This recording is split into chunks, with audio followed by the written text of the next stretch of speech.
নমস্কার, কেমন আছেন সবাই? আশা করি সবাই খুব ভালো আছেন। তো আমার আরেকটা নতুন ভিডিওতে আপনাদের সবাইকে ওয়েলকাম করছি। এখন সোশ্যাল সাইটে যখনই দেখছি তখনই দেখছি যে চিকেন আলা কিউব নিয়ে সবাই মেতে উঠেছে। তাই আমিও ভাবলাম যে চিকেন আলা কিউব আজকে একটু বাড়িতেই বানাই, বাড়িতেই ট্রাই করি। তো এটা আমার ফার্স্ট অ্যাটেম্প্ট ছিল চিকেন আলা কিউব বানানোর জন্য। যেটা বানিয়েছি সেটাই আপনাদের সঙ্গে শেয়ার করেছি। তো এইভাবে বানাবেন, তো রেস্টুরেন্ট বা দোকানে যাওয়ার দরকার পড়বে না। বাড়ির লোক আপনার কাছেই ডিমান্ড করবে আর অনেক পয়সাও বেঁচে যাবে। তো চিকেন আলা কিউব বানানোর জন্য যেটা আমাদের প্রথমে দরকার সেটা হচ্ছে চিকেনের বেস্ট পিস। তো আমি যেভাবে কাটছি সেইভাবে হচ্ছে আপনাদের কাটতে হবে। তো দেখে নিন, প্রত্যেকটা স্টেপ একটু মন দিয়ে ফলো করলে কিন্তু চিকেন আলা কিউব আপনারা খুব ইজিলি বাড়িতেও বানিয়ে ফেলতে পারেন। তো বেস্ট পিসটা নিয়ে আমাকে পাতলাভাবে চিকেনের বেস্ট পিসটাকে কেটে নিতে হবে। যেভাবে আমি কাটছি সেভাবে কাটতে হবে। এবার যে চপার আছে, চপারের যেটা শার্প সাইড, সেই সাইডটা না অপোজিট দিকটা দিয়ে আমি হচ্ছে চিকেনের ওপর মারতে থাকবো, বেস্ট পিসটার ওপর। মানে থেতলে থেতলে দেবো। আপনাদের কাছে ছোট হ্যামার থাকলে সেটা দিয়েও করতে পারেন। ছিঁড়বে না, অথচ হচ্ছে চিকেনটা ফ্ল্যাট হয়ে যাবে। আর একটা বেস্ট পিস নিয়ে আমি আপনাদের দেখাচ্ছি। প্রথমে চপার দিয়ে একটু কেটে নিলাম, তারপরে একজন ছুরির সাহায্যে আমি চিকেনেরটাকে কেটে নিচ্ছি। মানে আমি পাতলাভাবে ফ্ল্যাট করে নেব চিকেনটাকে। সেভাবে দেখুন আস্তে আস্তে করে কাটতে থাকবো। আর একদম পাতলা করার জন্য চপারের অপোজিট দিকটা দিয়ে চিকেনের ওপরে মারতে থাকবো।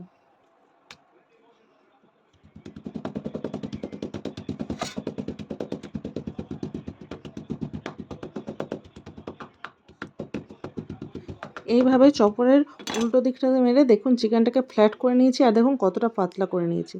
এরপরে হচ্ছে লবণ, গোলমরিচ আর লেবুর রস দিয়ে চিকেনের বেস্ট পিসগুলোকে খুব ভালোভাবে মাখিয়ে 15 থেকে আধ ঘন্টার মতো এটা আমরা হচ্ছে নর্মাল ফ্রিজে রেখে দেবো। এই স্টেপটা কিন্তু মাস্ট করবেন। এখানে প্রত্যেকটা স্টেপই কিন্তু মাস্ট, প্রত্যেকটা স্টেপ আপনাদের খুব ভালোভাবে ফলো করতে হবে। তো এটা আমি ফ্রিজে রেখে দিচ্ছি। এবার এখানে লাগছে আমার অনেক কটা রসুন। এখানে প্রায় আমি 2টো রসুন নিয়েছি। তো এখানে আমি চপ করে নিচ্ছি একদম মিহি, একদম কুচনোটা। আর এটা হচ্ছে পার্সলে পাতা। এই রেসিপির জন্য পার্সলে পাতাটাই ইম্পর্টেন্ট। তো পার্সলে পাতা, আর এটা হচ্ছে ধনে পাতা। ধনে পাতাটা লাগবে না, পার্সলে পাতা দিয়েই হবে। যদি আপনাদের কাছে নিতান্তই না থাকে তাহলে পার্সলে পাতার বদলে আপনারা ধনে পাতাও ইউজ করতে পারেন। তো এখানে আমি বেশ অনেকটা পরিমাণ বাটার নিয়েছি, আর প্রায় 2 চামচ মতো একদম মিহি করে কুচনো রসুন নিলাম, আর 1 মুঠো পার্সলে পাতা নিলাম, লবণ নিলাম। এখানে আমি আমার চয়েসের জন্য এখানে অরিগানো ইউজ করেছি, আপনারা স্কিপ করতে পারেন। খুব ভালোভাবে কিন্তু বাটারের সঙ্গে সবকটা জিনিস মিশিয়ে নেব। আবারও বলছি, যদি আপনারা পার্সলে পাতা না পেয়ে থাকেন তাহলে ধনেপাতা দিয়ে করতে পারেন। এই দেখুন আধ ঘন্টা পরে আমি চিকেনের বেস্ট পিসগুলো ফ্রিজ থেকে বের করে নিয়েছি। এবার যে বাটারের যে মিশ্রণটা বানিয়েছিলাম সেই মিশ্রণটা আমি চিকেনের পিসটার মধ্যে দিয়ে দিলাম, এক সাইডে দিয়ে দিলাম। এরপরে খুব ভালোভাবে রোল করে নেব। এমনভাবে রোল করব বাটারটা যেন ভেতরে স্টাফিংয়ের কাজ করে, বাটারটা যেন ভেতরে থাকে। আর চিকেনটা দিয়ে আমি কিন্তু চিকেনের বেস্ট পিস যে পিসটা ছিল সেটা দিয়ে খুব ভালোভাবে রোল করে নেব। দেখুন আর একটাতে করে দেখাচ্ছি। তো এখানে হচ্ছে পরিমাণ মতো আপনারা বাটার দেবেন। যত বেশি বাটার দেবেন ততই কিন্তু টেস্ট হবে, কারণ চিকেন আলাকিব মানে ভেতর থেকে আপনার বাটার পুরো একদম গড়িয়ে পড়বে। সেমভাবে চিকেনটাকে রোলের মতো করে মুড়িয়ে নিচ্ছি। তো এখানে সবকটা মোড়ানো হয়ে গেছে। এইবার চিকেনের এই যে মোড়ানো রোলগুলো হয়েছে এটা কিন্তু আমরা ডিপ ফ্রিজে রাখবো। ডিপ ফ্রিজে 15 মিনিট তো রাখতে হবে। 15 থেকে আধ ঘন্টার মতো রাখবেন। তো 15 মিনিট মাস্ট রাখতে হবে, ডিপ ফ্রিজে রাখবেন। এবার নেক্সট স্টেপ হচ্ছে, এখানে আমি 2টো হচ্ছে ডিম নিয়েছি, লবণ নিলাম, গোলমরিচ নিলাম। এবার সমস্ত উপকরণ খুব ভালোভাবে ফেটিয়ে নিচ্ছি। চিকেন আলা কিউব সার্ভ হয় স্ম্যাশড পটেটো আর গ্রিন ভেজিস দিয়ে। তো চলুন স্ম্যাশ পটেটো বানিয়ে দিই। যেই বাটারের যে মিশ্রণটা বানিয়েছিলাম ওইটা হচ্ছে প্যানে দিলাম, আর আলু সেদ্ধ নিয়েছি লবণ দিয়ে মেখে খুব ভালোভাবে এটা একদম মিডিয়াম ফ্লেমে মেশাবো। আপনাদের কাছে যদি এখানে ফ্রেশ ক্রিম থাকেন এই ম্যাশ পটেটোর সময়, এই সময় ইউজ করে নিতে পারেন। আমার কাছে ছিল না তাই ইউজ করলাম না। ম্যাশড পটেটো যখন হয়ে যাবে তখন আবারও একটু বাটার নেব। তারপর গ্রিন ভেজিসের মধ্যে এখানে আমার কাছে গাজর ছিল, গাজর, বিনস আপনাদের কাছে যা থাকবেন সেটা হালকা একটু সতে করে নেবেন।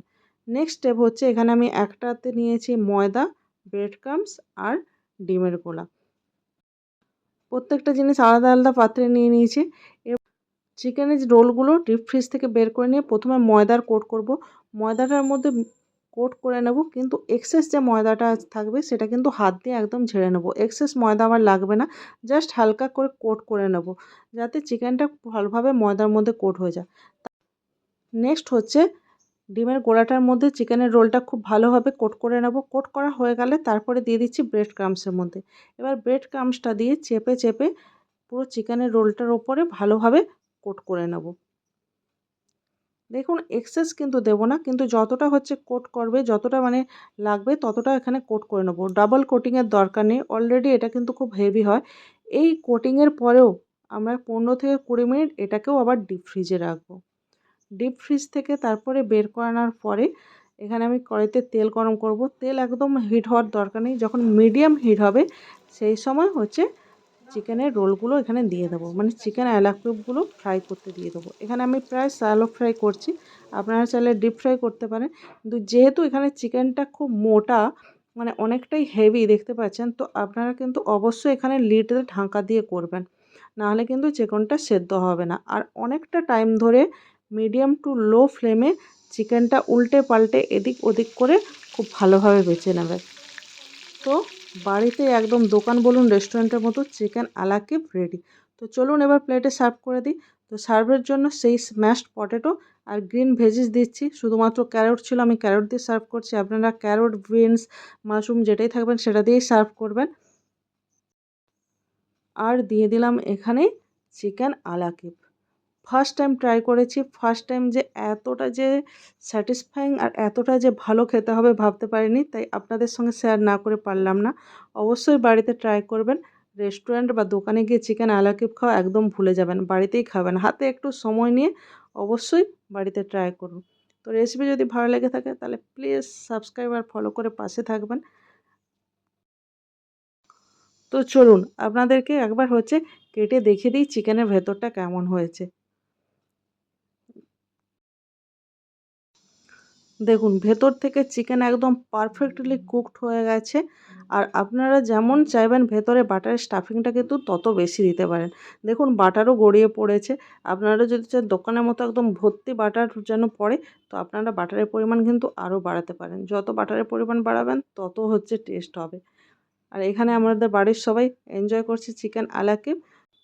মনে করে দিই রেসিপি যদি ভালো লেগে থাকে তাহলে প্লিজ সাবস্ক্রাইব আর ফলো করে পাশে থাকবেন। দেখা হচ্ছে নেক্সট ভিডিওতে। ভালো থাকুন, সুস্থ থাকুন। টাটা।